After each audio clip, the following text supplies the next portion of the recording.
Hukusal bir zemine oturtulması gerekir konusunda herkesin kendi rolünü oynaması gerekiyor. Yani bu süreç başladığından beridir aslında biz yasal, legal alanda hepimizin görev ve sorumlu olan hem kurumsal açısından hem bireysel açısından da bunun mücadelesini yürüten bir kesimiz ve tarafız, bu sürecin tarafıyız. Yani bu sürecin ancak demokratik bir zeminde çözülebilecek. İşte diyelim ki Türkiye'de yasalar değişmeden, yasaların işte Kürt meselesini anayasal güvenceye altına alınmadan çözülmeyeceğini yıllarca bunun mücadelesini veren ve taraf olan bir kesimiz. Açıkçası aslında Türkiye'nin demokratikleşmesini isteyen tüm kesimler bu süreçte rol alması gerekir, rol oynaması gerekir, sorumluluk alması gerekir ve elini bu taşın altına koyması lazım. Bir an önce bir çıkacak meclise götürülecek paketin, yasanın işte içerinde ne olduğuna dair birinci esas olması gereken Önder Apo'nun yasal statüsünün resmiyete kavuşturulması, yani hukusal bir zemine oturtması gerekir. Diğer bir konuda da elbette ki her şey bir kereden, bir defadan olacak bir durum olmadığını hepimiz biliyoruz.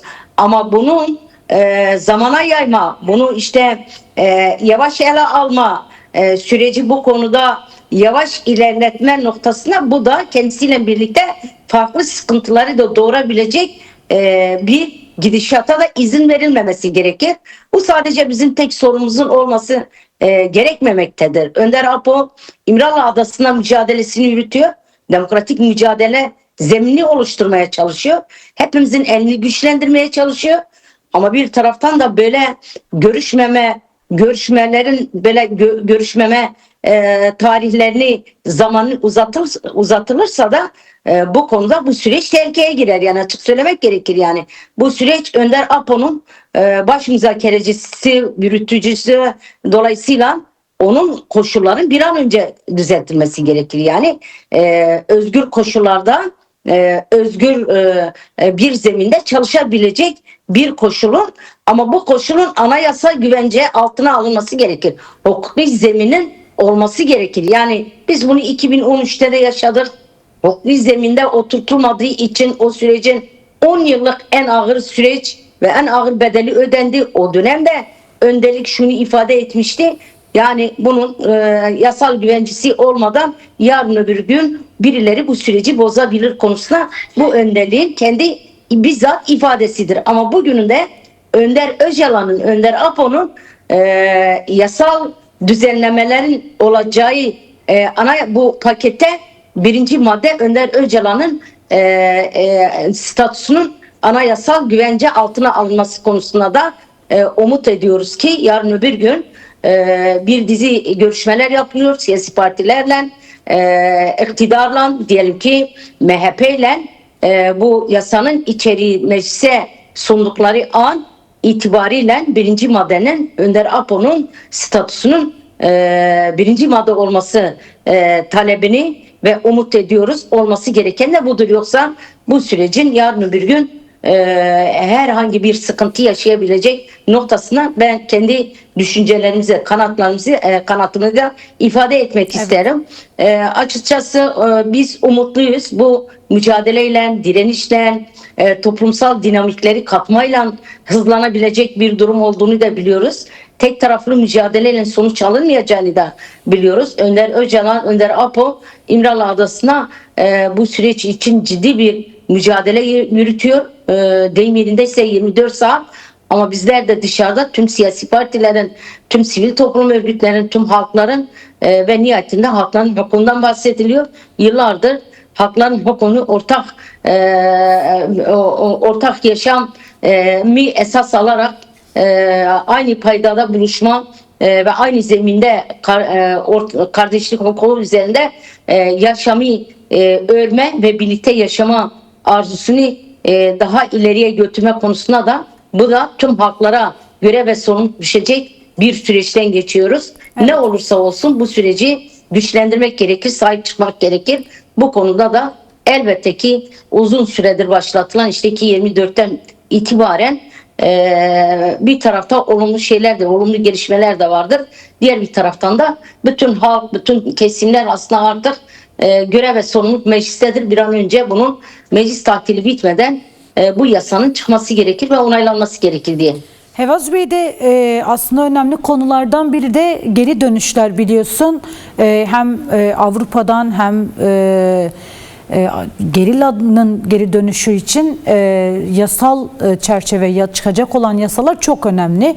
Bu noktada siz nasıl bir değerlendirme içerisindesiniz? Özellikle siz de KCDK olarak eminim ki bunu tartışıyorsunuzdur da kendi aranızda da. Geri dönüşlerin sağlanması için nasıl bir ortama ihtiyaç var? Nasıl bir değişikliğe ihtiyaç var? Ya bu önemlidir tabii ki, yani güvence olmadan kimse geri dönmez. Bunu söylemek gerekir. Bunun silahını bırakan, işte Besi Ozat'ın öncülüğünde ilk silahını yakan grubun aslında bugün baktığımızda demokratik siyaset açısından bu grubun Türkiye'de olması gerekiyordu yani. Türkiye'de demokratik siyaseti yaktığı gün itibariyle Türkiye'de olması gerekiyordu. Ama tabii ki bunun garantisi de yok. Yani bir yasa değişikliği olmadan, güvence olmadan ne gerillanın daha da inip demokratik siyasete dahil olma noktasına bunun güvencesi olur. Çünkü bunun geçmişte yaşanan bir sürü sıkıntısını ve sorunlarını yaşadık.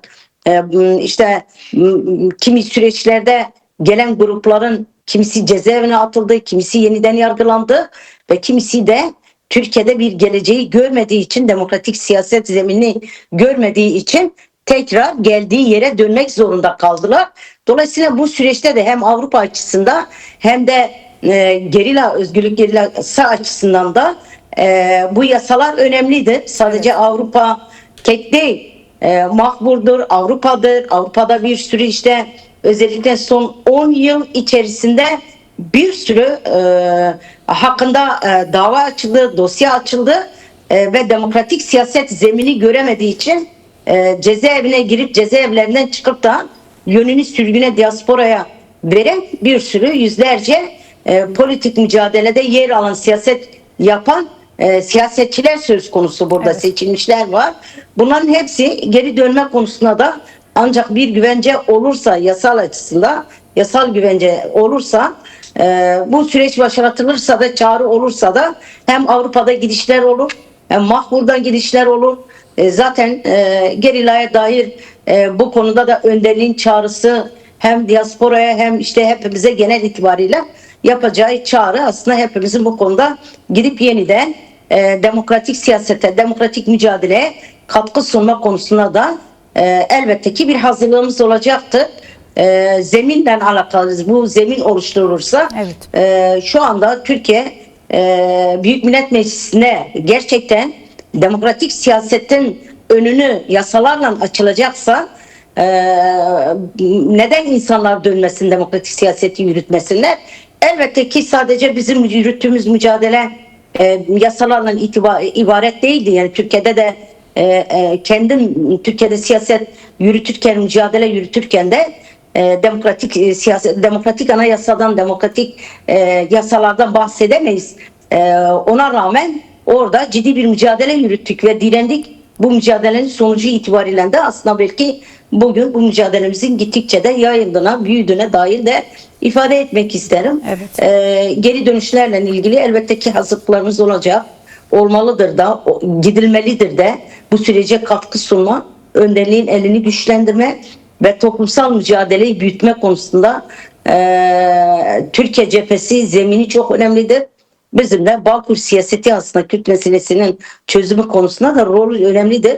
Avrupa'nın da kendine göre rolü var. Avrupa açısından da önemlidir. Ama biz de yarın öbür gün meclise sunulacak yasaları bekliyoruz. Orada ne çıkacak?